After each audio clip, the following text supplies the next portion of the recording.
Good evening everyone, and welcome to the Resources Scrutiny Committee, and welcome to anyone that's joining us using the Council's webcam service.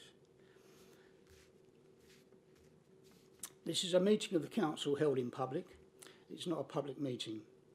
There is no fire drill planned, so if the fire alarm sounds, please leave by the exit nearest the large screen at the front of the room and proceed down the fire exit to the courtyard.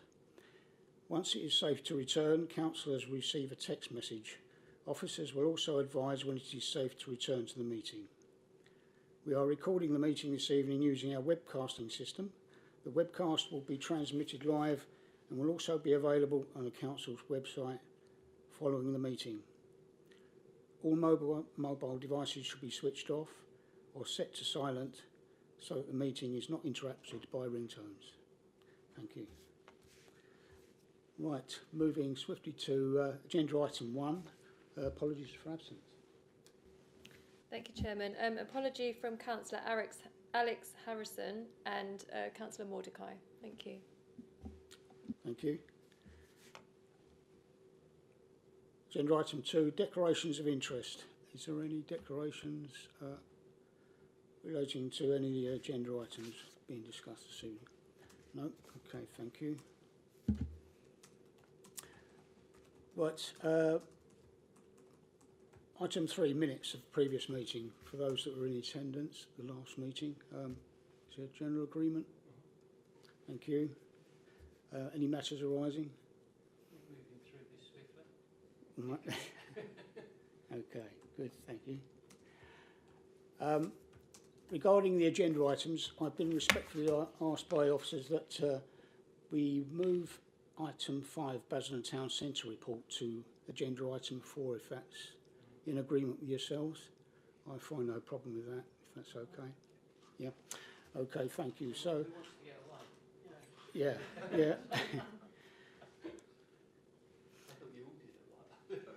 Okay, so the budget monitoring report will be agenda item 5. Okay, thank you. So, over to yourself.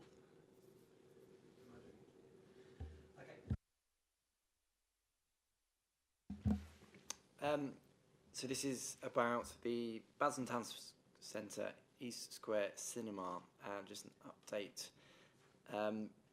The cinema is obviously open and running, and anecdotal evidence suggests it's running well. Obviously the cinema as a tenant, don't share commercial information with us, but they have told us that it's reporting 20% higher than anticipated numbers, which is great news for them and the town centre. The F&B units, we had to take back one of the units under forfeiture proceedings.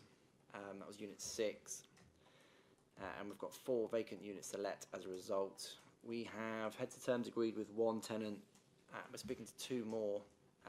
Obviously that's commercially sensitive information, but we're hoping in a few months to have 3 of those let.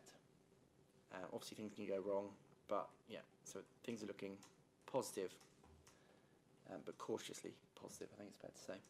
Can you move the microphone closer to your mouth, please, so we can all hear you? I'll go closer to it. Is that better? And that's really the update, because obviously a lot of the financial information is commercially sensitive, so I can't really say much else about any numbers, etc. But happy to answer any questions. Yeah, Chair. Okay. Thank you. Everyone knows this is a big bugbear of mine, the amount of time it takes for things to get done. Isn't that right, Owen? So, okay, you're saying you've got maybe 3 or 4 people. Councillor Brockman, can you turn... Oh, you've got your mic on. Sure, yeah. You've got 3 or 4 people ready to go move in. So how comes it takes so long to get it all signed up? And please don't tell me it's legal teams and all that. No, it's a combination of things. So obviously negotiations are subject to lots of different things. Once we actually get an agreement in place, then it is a legal process. But we're at the stage where we're negotiating, and we're looking at things like whether we're going to split units or not. who's going to pay for that. As part of any negotiation, you'll do things like capital fit-out costs, rent-free, yeah, and it's not quick. You're at the whim of a commercial operator, basically. So it goes as fast as it goes, unfortunately.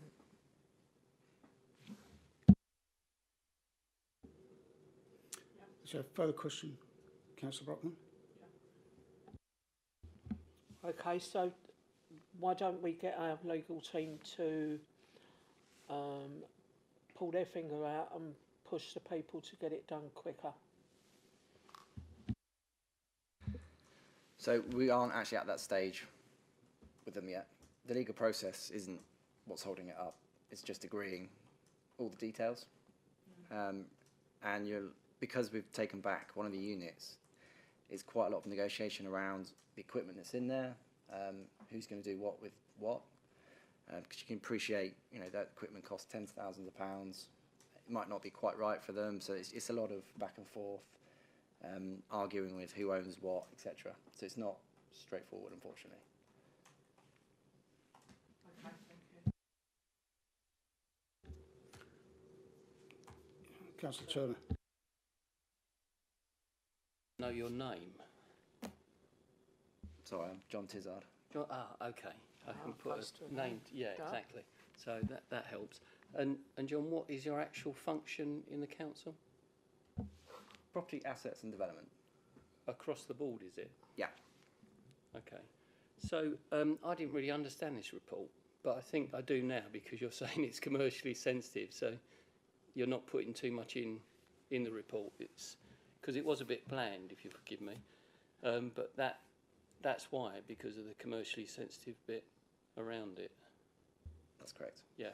So it's good news that if that is true, that the operator is overachieving. That is good news for everybody. The units at the bottom in the well, they're all let, aren't they? The lounge, you've got Nando's, you've got something else there as well. Orletto. But so you're talking about Eastwalk, are you? Yeah, there's those, I think it's 4 units as you go down Eastwalk towards the old Sports Direct. Right. The new units opposite the existing parade, which form the bottom of the cinema, basically. So, not wishing to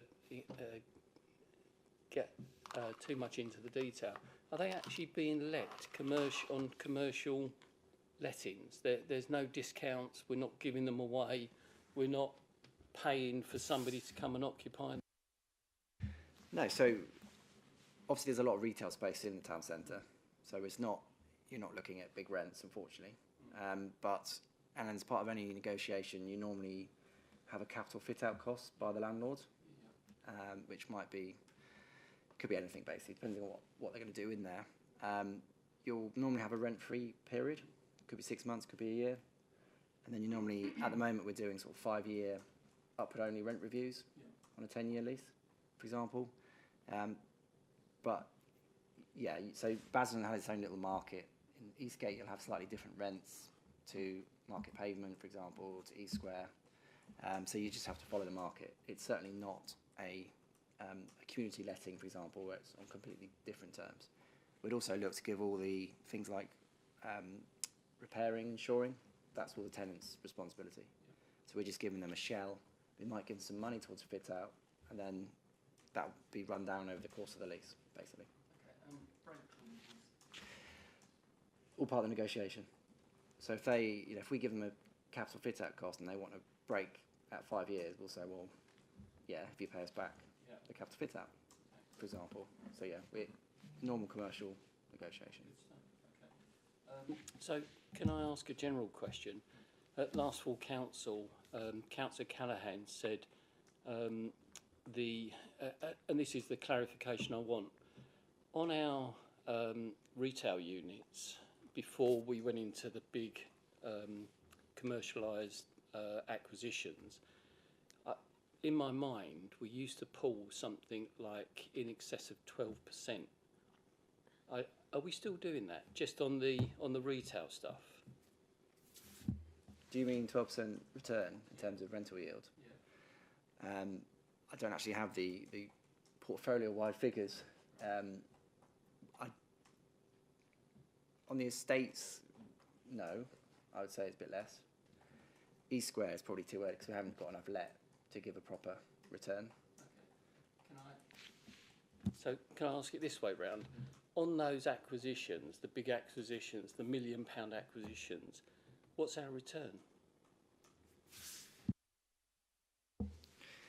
I don't know. So obviously things like the Westgate, we're looking for some regeneration rather than a pure return. So we bought it 7 or 8%, 7% roughly as a net initial yield. Obviously tenants have left, but then we've got plans to redevelop. So it's not a straightforward investment play, it's a redevelop, regenerate. Let me tell you why, if I can. The 4%, when we were buying those properties, it was always a very, very thin. It was like less than 2%. So I'm trying to work out what have we done to increase the revenue on the returns. Is there anything specific? I'm not sure which one you're referring to, but normally if your return's going up that much, probably the capital value's dropped rather than the rental return's gone up. That's my worry, because we're talking about disposal, so I would like some clarity around that. I know you haven't got it now, but can you let me have it? Do we just mention it? Yeah. So on our commercial units, I think the ones you're talking about, we had the purchasing activities sort of 5 years ago. So that return was generally around 5%. That was the return. And then less borrowing costs, we had a net 2% return. So at the time, we had that lower return because we were buying stable investments that were traditionally low risk because they had good tenants in. So that's still, that portfolio is still in place, and we're looking at disposing some of those assets. We are limited to what we can do because we're not allowed to invest further afield in those assets, and that's part of the reason why we're looking at, do we hold them, do we dispose of them, and when is the best time to do that if we're so money to do it. So we're sort of taking that all into the round as part of our consideration, and John's looking at how that disposal strategy might work, if it's appropriate, when it might be appropriate.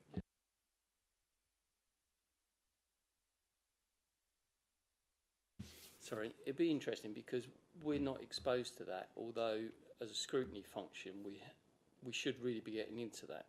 Not, dare I say, I haven't got my fingers crossed for political purposes, but it would be good to understand as a council exactly what our exposure is. And I think last time we talked about the disposal of acquisitions to reduce our net borrowing, and I can understand that gearing, that ratio that you want to get to, because one of the things that is concerning, I think, a lot of us on all sides of the floor is the exposure and not having a downturn where we get into the likes of what Thurrock have done. And I know Thurrock were a completely different basket case, but we've always been financially prudent, well managed is the phrase.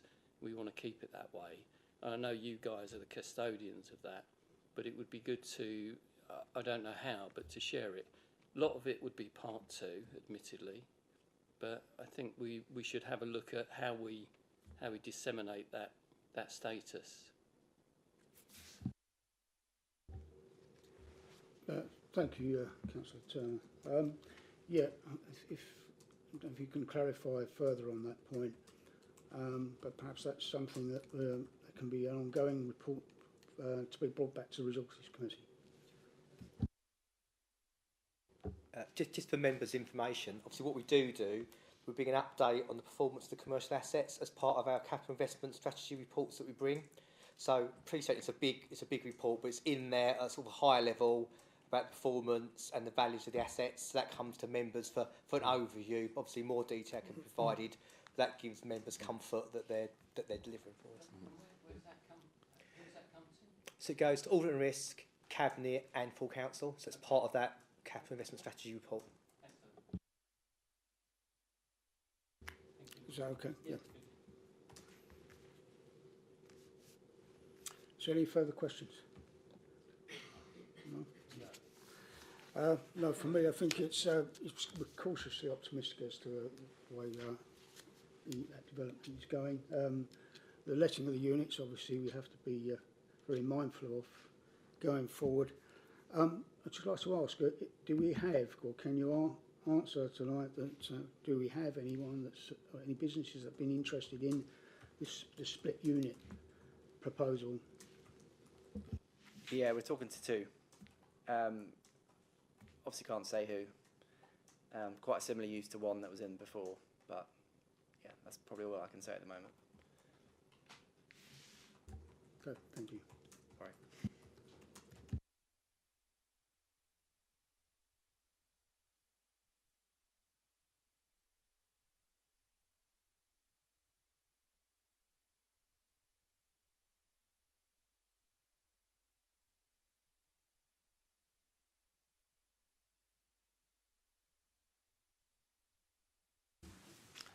Thank you, Chair. This report provides the updated financial position for 24/5 as at 31st of December 2024, and it's for the general fund and for the housing revenue account. The overall position on the general fund is a projected overspend of 3.122 million, and that has increased slightly from the 2.924 million reported at Q2. And I draw members' attention to page 13 of your pack, which has the breakdown of that. So that sets out where the pressures and underspends sit in total across each of the services. And in common with previous reports, the key overspend is in environment and leisure and is predominantly in the waste service. And just to note that the overall projected outturn, where it impacts on 25/6, adjustments been made in the budget that we brought to full council a couple of weeks back. So we're fully accommodating any pressures that have arisen and equally any underspends. The HRA position is then set out slightly later in your report, and that's on page 18 of your pack. Again, that's improved slightly on the previous month, so it's gone down from 1.449 million overspend to 1.199 million overspend. The improvement mainly relates to a revision on legal fees on disrepair claims. Essentially, they're now not expecting the quantum to come through that they were expecting in the previous quarter, broadly because the time in this year is running out and they don't think they'll receive more claims at that level. But broadly, the position's unchanged from the previous quarter, aside from that. So I'll leave the summary position there, and obviously, as members, you may have some questions on some of the detail. Thank you, Chair. Thank you for that. Over to members. Have you any comments or questions? The good news is you're managing it, so you're on top of it, and the pressures. I mean, I don't want to necessarily go through each one, but let's talk about environment and leisure, because the waste service. So that's gone bad still. So where's the pressure? Is it still on staff and vehicles? Is it still the same? Yes. So if you on page 16 of your report, there's a brief summary. So that the part relating to that specifically totals 2.19 million.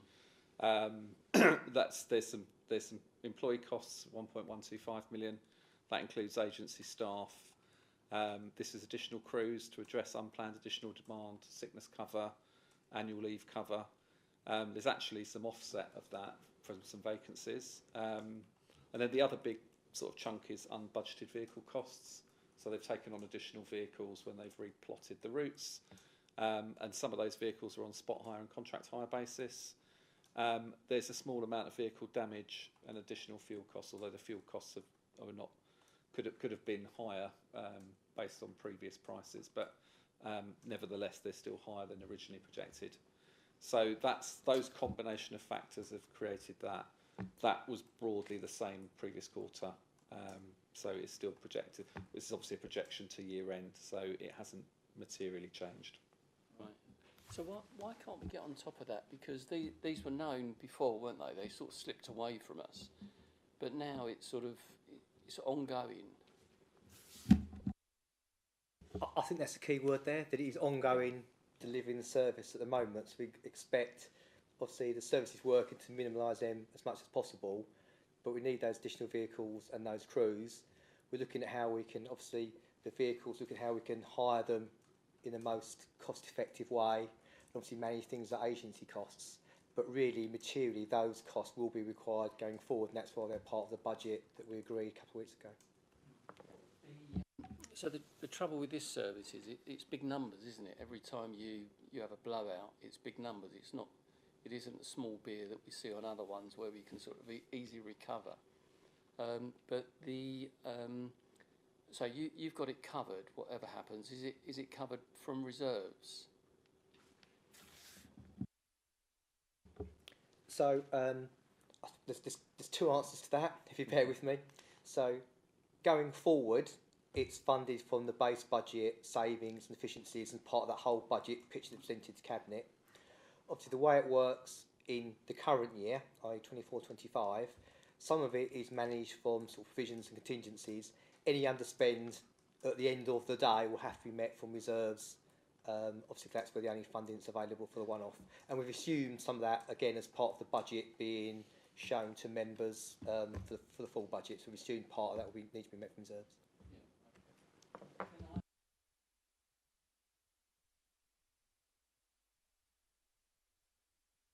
Thanks.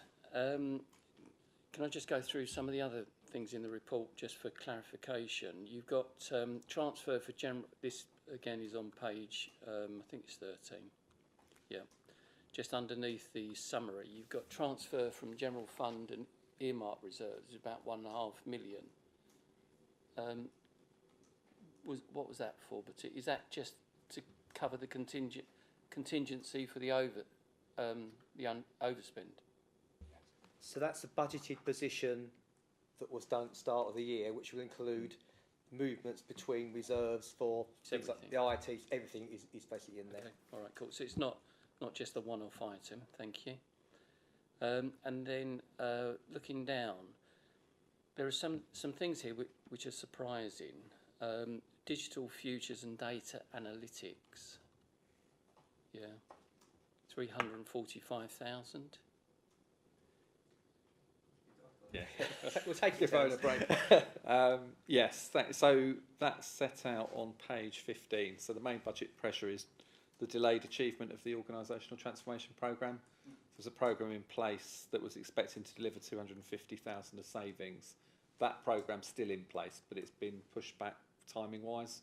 So not all of that savings is going to be realised in the current year. So when the team reassessed it, we felt it was reasonable to reflect a smaller saving this year and move further savings into future years. That's the main part of that. Then the other part is there's additional salary, consultancy and contract costs in just in the IT service. So that's more in the day-to-day delivery of that service. Okay, forgive me for this, but that smacks of local government inefficiency, and you'll tell me it isn't. But this is where the taxpayer is then picking up the tab for all of the complacency that we have in the organisation, sitting back, not happening. So guess what? We're going to go and fund it from our own taxpayers' purse strings. Not a political point, Terry, more with the organisation. Somebody, whoever that person is, needs to jump on these things. And if it isn't happening, then make it happen. I think really the case here, I think it's a case of how we're going to mitigate these unexpected costs going forward. And I think that's already in place. Not so much mitigation, it's good governance and management. So we see this quite a bit. Even when I was leader, that's what I say, it's not a political point. But these things have a habit of, it's like a slow erosion, but big bucks. And this is 2% on the council tax. And I know that we'll look for other efficiencies to offset it. But this is the sort of thing where we get levied at us about poor management. And it's hard to defend.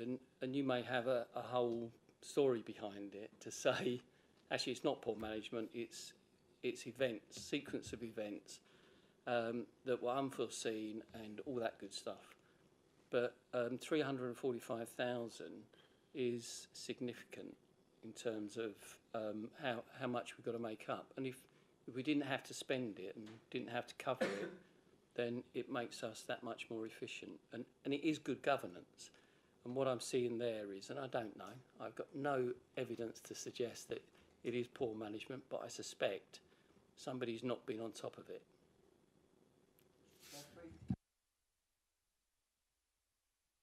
You're wrong. Like to So obviously there is governance process behind it and supporting that, and that is in place. I'd like to reassure members that that is in place. In this particular case, in the IT reserve, what we have seen the need to do is focus initially on infrastructure and things like data security within the environment itself, which is really about making sure we've got our infrastructure right and fit for purpose before we can start doing them digitally, so savings. So it's about that focus shifted early on as part of that project. We need to shore up our core infrastructure first. That's been what it's been about. You're the director.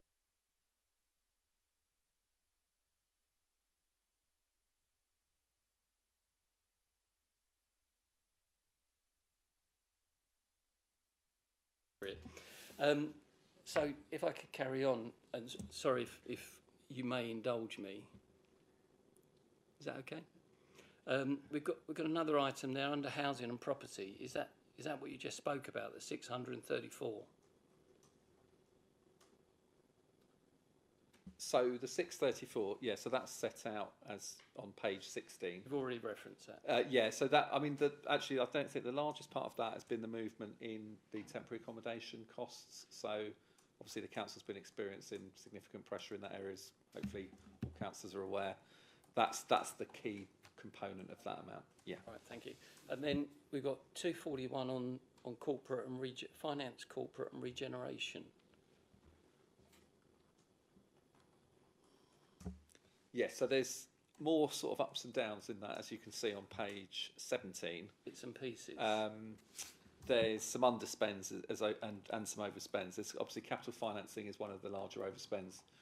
Obviously, at the start of the year, we didn't necessarily plan to invest in Westgate, invest in temporary accommodation solutions, and so obviously a consequence of that is capital financing costs tend to rise. We've also had to replace some old historic debt at current higher rates. Interest rates have been a bit higher. The other part, obviously the other significant figure in there is where we've had severance costs, and obviously those costs are part of wider restructures that ultimately aim to hopefully deliver ongoing savings to the council, but initially you get that cost up front. And they're the two largest. There's then some other services which captures a range of things across a range of services, but there's some additional staffing, particularly in legal. We've had obviously lots of legal support required, particularly for those property purchases, for example. So we've had 3 big projects on those, and we've had to seek some external support from legal specifically on there. And we've had some additional other staffing costs in finance and insurance covering some key posts. So if I could summarise, on the severance stuff, you would argue that was spend to save, because the restructuring hopefully is going to give us a benefit and a save on that. On the items that you're talking about where we've had to employ contractors and stuff that we didn't know, that's all policy driven stuff. So it's down to the Labour Party, is it, primarily forcing us into that unhealthy position? Forget that. That was it. Just seeing if you're paying attention. Yeah. So that was policy. So we have to respond to that basically. We do. There's some other things in there as well. So for a good example is like transaction costs, online payments, which is obviously a positive thing because more folks are interacting with us online. But again, that's where the costs sit for transaction costs. There's things like that in there as well. Some of sort of the corporate financing costs, treasury management costs are in there. Basket of stuff that's sort of hidden under that heading. There's a range of sort of corporate cost centres that sit within that. Yeah. You put it much nicer than I do. And then I think lastly, on the, you mentioned about transformation programme, that's overrunning by 285, but you touched on that, again, unforeseen, the stuff we take into account. And then the ICT by 60, which is a smaller variant. But what we found with the council, as you well know, those small pots of money, the 20,000 here and there, obviously give us a problem later on in life. So I think from a member point of view, certainly my group, we're looking at maybe tighter governance around some of those expenditures. And while there's good reasons about how we got into there, we're looking for good management, good governance, good systems and processes to really tighten up on that stuff, particularly now when there's obviously the economy tends to drift and ebb, and who knows where it's going to be next year. So, but thank you for the explanation. I appreciate that. Thank you. Thank you. Okay, thank you. Is there any more questions? No? Okay.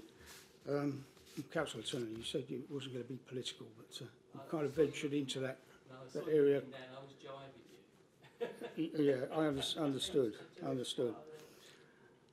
Yes, but the thing is, we've got a balanced budget situation at the moment.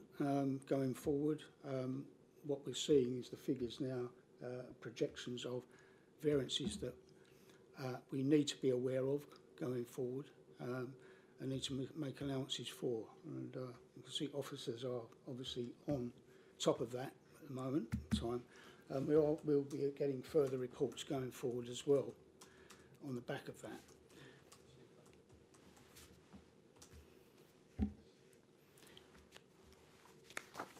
Okay, thank you. So moving on to agenda item 6 now. Lessons learnt from public interest reports, which actually now kind of falls into what you were lastly saying about the governance arrangements, which I think that kind of rounds it up nicely.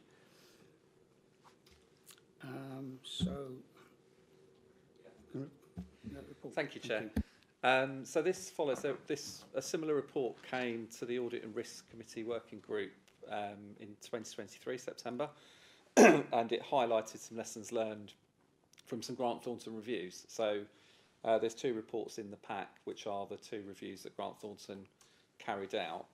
I've set out in the background some short summary of the findings. The initial report set out the wider context of the local government finance model following significant reductions in core funding and an increasing reliance on councils across the country generating additional income. That report noted that authorities exercise appropriate care, or not all, authorities exercise appropriate care with public money. Not all authorities exercised appropriate governance, and not all authorities had the capability to manage risk, both short and long term. And it also noted that in some cases there was optimism bias baked into some of their financial forecasts. What's quite interesting was they note that there was a multitude of governance models. But it wasn't so much that the model and the system was important, more about how it operates, who operates it, and how willing they are to accept scrutiny and challenge. The second report then followed up following other interventions and 114 notices, and that brought into sort of sharper focus financial management and governance arrangements more broadly. And these reports form the basis for a lessons learned and enable us to generate effectively a self-assessment, which we'll come on to shortly. I've just noted a couple of points from going through. They're quite extensive. I would recommend all members read them, and I'd actually recommend all councils sort of come back to these findings because they are applicable to all, essentially, and all councils should be testing and ensuring their governance arrangements are always up to date. And obviously we've got our annual governance statement that comes to the Audit and Risk Committee, and that's our assessment of that. A couple of things I'd note, in almost all cases where there's a public interest report or an intervention, there's an associated governance failure in one or more areas. That's It's usually about governance, essentially. And ultimately, governance is reflected simply in effective reports coming to you as members to make good decisions. Previous best value inspections have then looked back at the quality of reports that are received by members, and often they will come to conclusions about whether or not you had sufficient information to make a good decision. So obviously, as all councils, again, we'd want to be making sure we've got reports that are achieving those goals. There's the clear link to financial sustainability and pressure on council budgets. And I'd just note, this week, I think we found out 29 councils have sought support from government to balance their budgets. We're fortunately not in that position at the moment. But I would also note, as Owen presented to Cabinet and it came to Council in the budget, all councils to some extent are in a challenging financial position, and we're no different. We've got significant savings to deliver next year, and coming back to your point, Councillor, in the previous report, where we've got those savings targets, it's more important than ever that there's good governance around the delivery of those. So that's going to be a real challenge for not just our council, but all councils to some degree. But the delivery of that final financial position also obviously impacts on the ability of any administration to deliver their priorities. So the two are completely linked, essentially. If you want to deliver your wider ambitions, you've got to make sure your core financial position is sustainable. And therefore, it's even more important that good governance supports effective decision making. I think for the council here, where we want to talk about this, and we'll come on to the self-assessment in a moment, there's been significant changes over the last year. So we've got a new administration, we've got virtually an entirely new senior management team. We've had, I think, since I've been here, probably 3 monitoring officers, so and numerous changes while in the last year or so. They all impact on the operation of governance processes, usually just in the short term, while people reassess and reset arrangements. But it also, obviously, if you've got a whole new leadership and a whole new set of senior officers, you've got to reset your entire member-officer relationship because everybody's effectively new and meeting for the first time. Obviously, we've also got a new chief exec in the last few weeks. So I think we're at, and you'll see in the self-assessment, I think it reflects we're in that transition from a personnel point of view that is probably having a short-term impact on governance, as it would. And ultimately, these relationships between members and officers, combined with a clear understanding of council's governance processes and protocols, will be the key determining factor in delivering effective decision-making for the council. So it's a really crucial moment, sort of in my view, when we were looking at this report, to think if we can get these relationships right and learn the lessons that have happened elsewhere. And there's a range of features of different interventions that have happened. There's no sort of common theme. However, the key thing will always be relationships between members and officers and how that works. And the report goes on to note situations previously where they've had very strong groups of officers and members have not been kept or have been kept in the dark, in inverted commas, and equally very strong leaders who've equally not engaged with their statutory officers appropriately.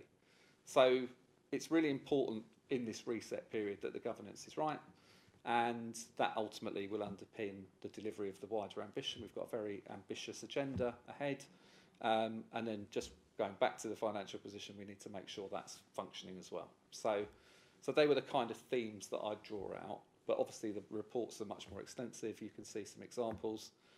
There was one quote that I thought was quite interesting from someone I know who's been involved in lots of interventions. In local government, there's no substitute for doing boring really well. Only when you have a solid foundation can you innovate. And I think, although that sounds a little bit negative, there's that solid foundation part is the part I draw attention to in that. So, thank you, Chair.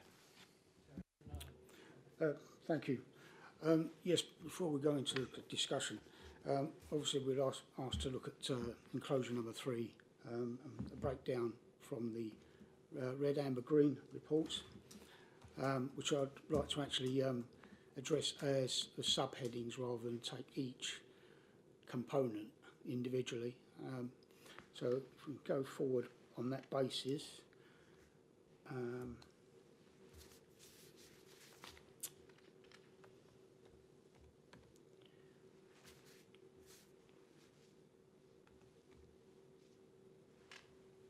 bear with me just a moment. Just going to bring that up on my screen. Right, first one we're asked to consider is cultural and governance issues. Is there any comments on that section at all? You've anything you noted for discussion? No?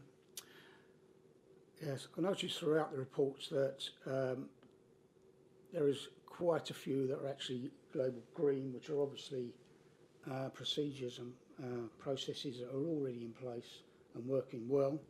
The amber has noted that there is work that needs to be done, and more optimistically, there are no reds involved in this report. That's not to say there isn't perhaps one lurking somewhere, but so going back to the original, nothing under cultural and governance issues. I haven't found anything on there that needs discussion.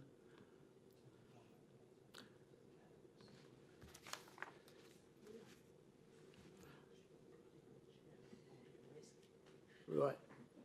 Failure to manage the risks associated with external companies. Is there any comments on that you need to make? No? Okay. There's just a couple there I've taken note of. The lack of scrutiny over investment on loan decisions to companies. I think there was a need to assess the progress against the recommendation on this one. It notes that it's already in place but needs to be strengthened. So will there be procedures where this can be reported back to this committee on progress made on these going forward?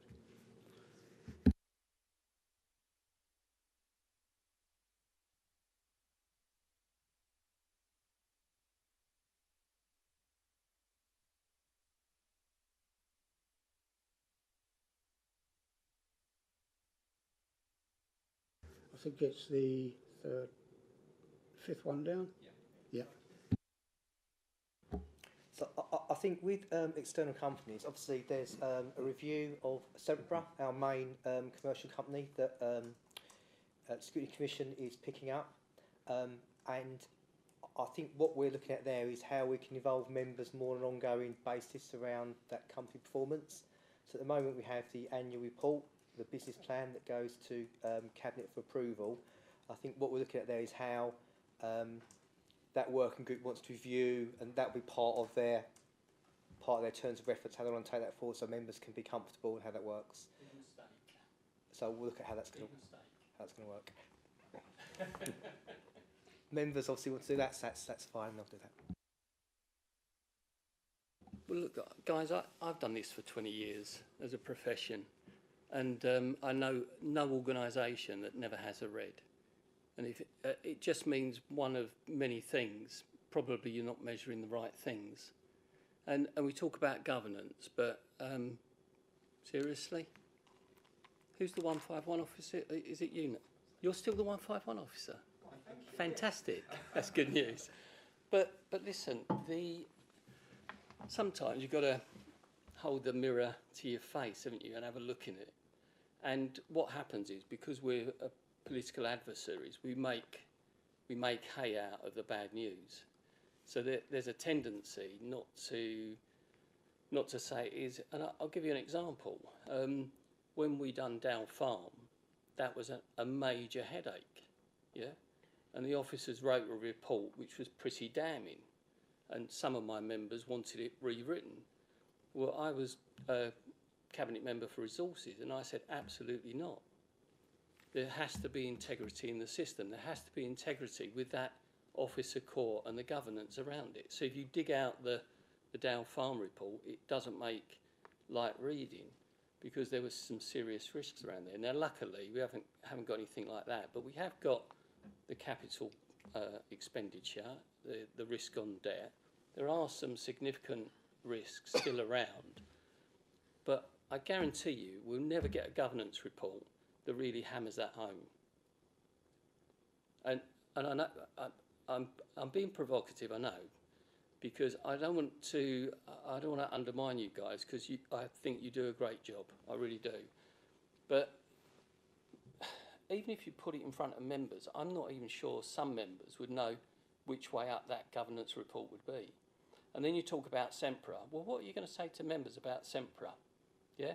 The best thing you can do with Sempra, do it as it should have, as we intended it to be from conception, and that was an arm's length company, a commercial company that was outside a member's remit.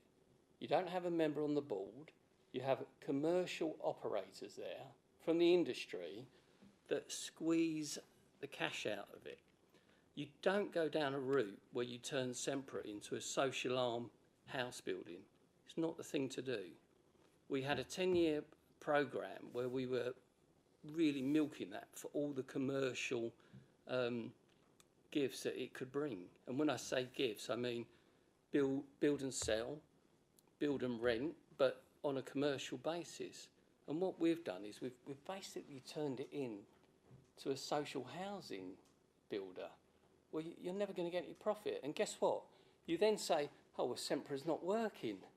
Well, surprise, surprise. But even worse, you then say, I know what, we'll let members have their say and they can tell us how it's going to be done. Well, guys, you're going to foul. So let me tell you what the result's going to be. Just fold Sempra up, because it will never work. I know of no other commercial house builder out there that is losing money. But, okay, we're maybe not losing money, but we're not making anything. And this is why I would say to you, if you're really serious about governance, then as the 151 officer, tell us like it is. Put those risk factors in and don't mitigate it. Tell us black and white. Tell us what it is and what it could be. Okay, then tell us, how you are going to manage it. But the governance, and we talk ourselves out of it all of the time. And we, as members, know what risks are around. But this is why, with respect, this report here, honestly, not worth the paper it's written on. Sorry to say. Thank you. Councillor Brockman. Right, sorry. You're talking about Sempra Homes. Mm-hmm. Right, so if you look on Company's House, you're saying there's no members, no officers on there. No, what I'm saying is there shouldn't be. No. Well, let's have a look. Active, Christopher Hilliard, one of your members. Mm-hmm. Hold on. No. Oh, who's Hilliard? Oh, he's one of his members. Who's Hilliard then? Don't know. Well, He's a Labour member. all right. Well, he's a member. You know. Oh, look, Owen. It's you. Well, he's the 151 Yeah, officer. but look, resigned. Jeff Henry. He was one of yours. Shouldn't Right, be on so there. you're saying all this, right? But you're saying one thing and meaning another. No, I'm not. I'm saying Yes, exactly. you are. No, listen. Don't argue with me. don't May you I? won't like it. No, Through through the Councillor chair. Turner, through the chair, Yeah. if you please. So, Chairman, I'm telling you what I believed, and I told Jeff Henry he shouldn't have been on there. So what happened was a previous administration put Kerry Smith on there. So when we took the administration back, they offered up Jeff Henry as the replacement director. If you want to make Sempra work, then treat it like a commercial company. Yeah, okay, I accept that we've got to have officers on there. Got to have officers. But don't let them run the company, because what they'll do is they'll do it like a local government organisation run. Get the commercial arm up and running. So what it does is it feeds back to the administration, whoever that is, these big capital sums or this big revenue. We've been going now, I think Sempra, and I initiated Sempra, and that was done in, 2012, was it? Yeah.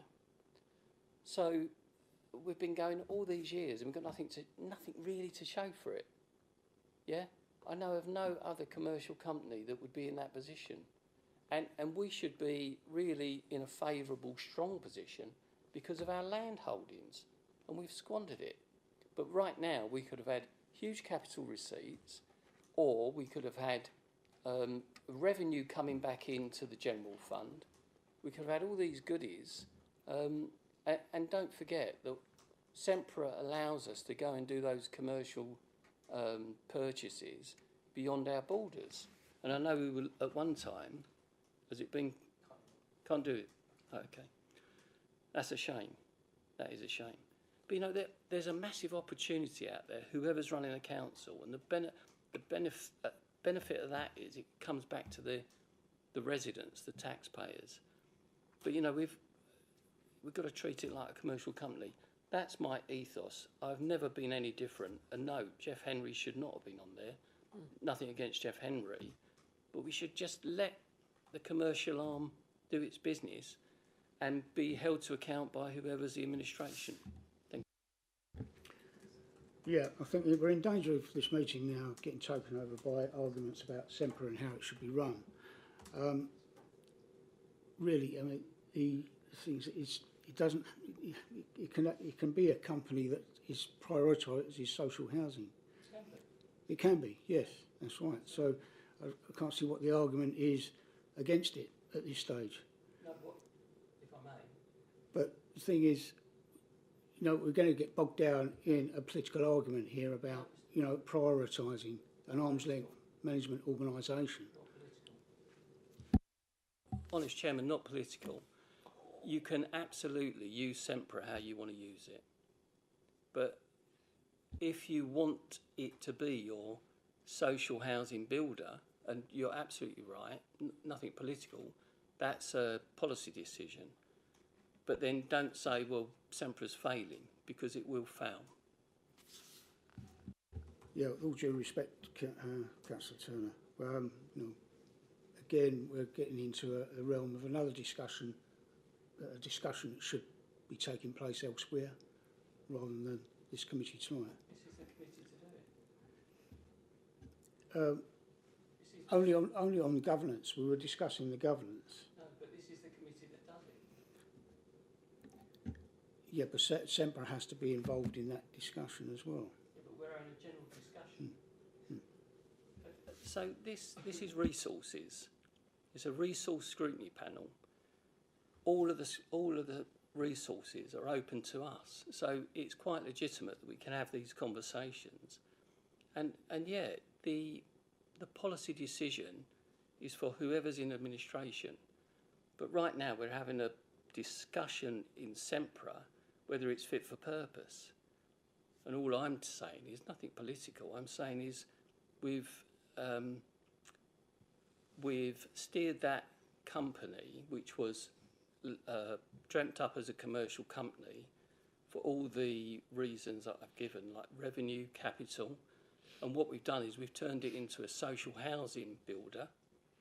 That's fine, that's legitimate, you can do that. But don't then query the fact that Sempra isn't actually making any money as a commercial builder, because you can't have both. If you want to do social housing, there's a cost to that. That's all I'm saying, not political. Right, okay. This is a discussion that we carried on elsewhere, which I think should be like a separate agenda item, rather than carrying it as part of the RAG assessment, because we've got a lot more to get through on this particular document.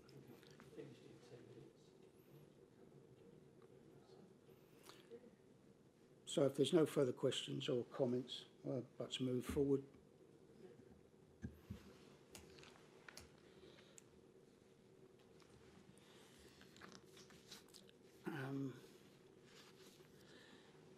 I made a note here, government's arrangements over companies should be regularly reviewed to ensure they remain appropriate for the size and activities of companies.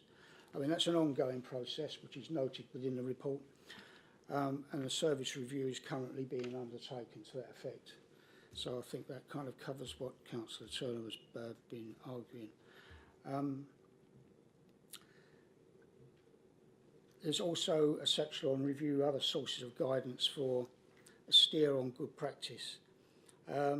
and a member working group to be established for further sample review.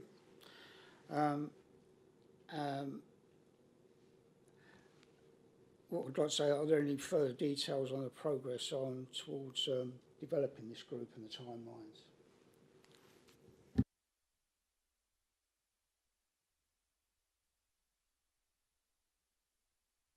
I think Emma may know more than me. I think Councillor Baggett is going to chair it. I don't know the meetings have been scheduled yet, but I think that's work in progress to get that established, get it moving. Okay, thank you.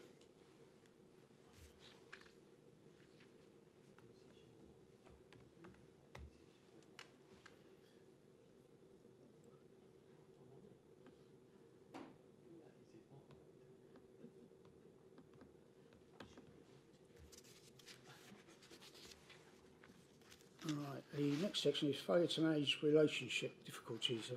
Is there any comments on that section? No, I haven't seen anything that needs to be discussed at this stage. Financial capability and capacity.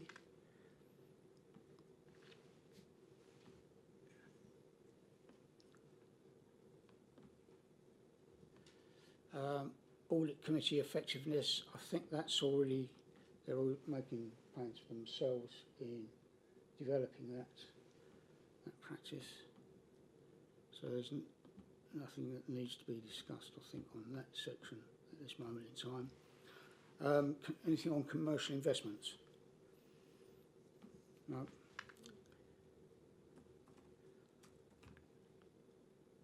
Major projects.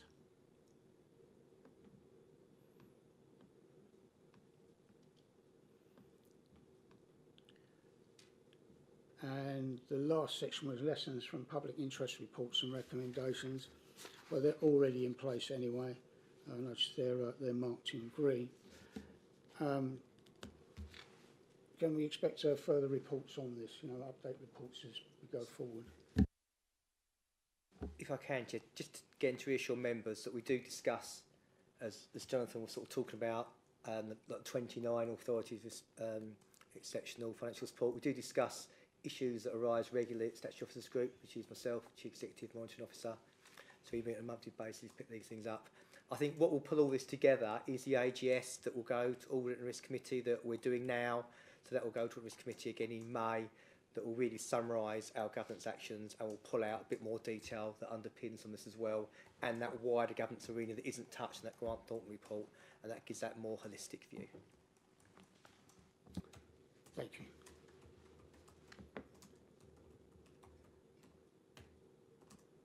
Right. Is there any other comments on that report? No? Okay. Moving forward, agenda item 7 brings us on to the work programme. Do you want me to present that? Yes, Yeah. please. Thank you. Okay, thank you, Chairman.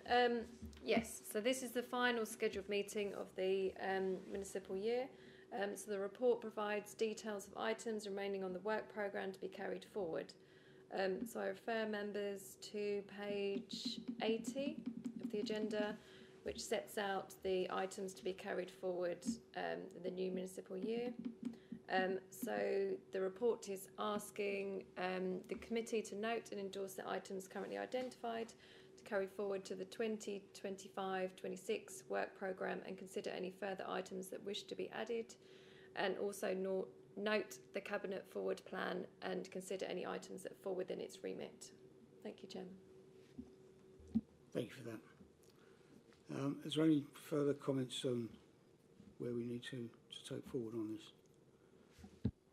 So we can have the major asset, the acquisitions on there. We've got the disposal strategy that's coming forward, but it would be good to understand, as we talked about, the purchase of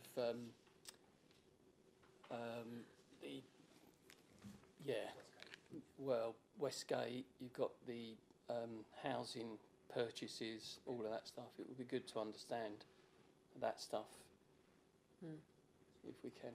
Okay, thanks.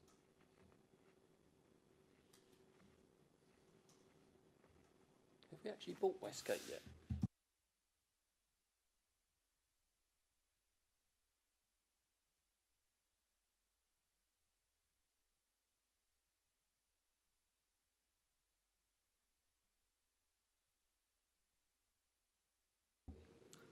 Right, thank you for that. So, anything else? That's all added on? Yeah. Yeah. Okay. Right, thank you. So that brings us to the end of the agenda. Just leaves me to thank everyone for your attendance. Well, Oh, good God.